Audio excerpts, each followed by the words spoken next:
So when we live in times of confusion, which I think a lot of us would say we're living in a period of confusion, a lot of voices, a lot of noise, it is so valuable to remember the heart of Christianity, to give us clarity and be an anchor for us.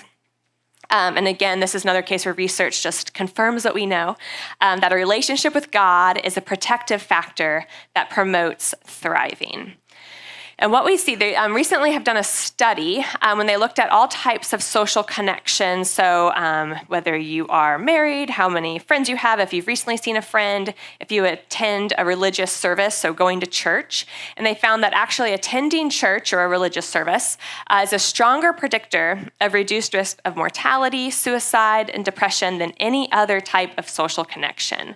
So just the actual act of worshiping in person as a community just has immense benefits, which again is no surprise because God designed us for that, right?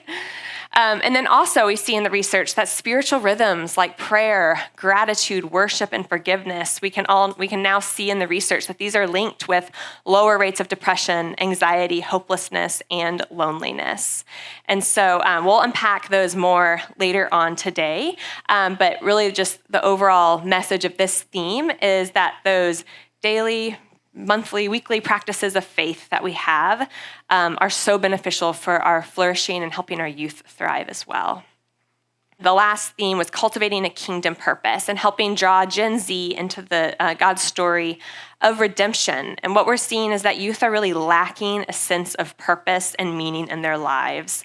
Every young generation could be accused of being self-focused. I think that's kind of part of growing up, but probably even more so in this generation and so how inward we are. And so we have a role to help draw children outward into the greater role that they can have in God's story. One of the people I interviewed put it this way: the crisis today is that teens focus on identity and who they belong to, but they don't have any clear source for this outside of religion. And so religion is something that helps make meaning and create order, and Christianity's overall narrative is so helpful because it puts our life as part of a bigger story, and that's really powerful and can have such a big impact when we draw our youth out in service of others and being a part of God's kingdom. So in sum, these are the 6 themes that we'll unpack throughout the day, and again, add some practical takeaways there.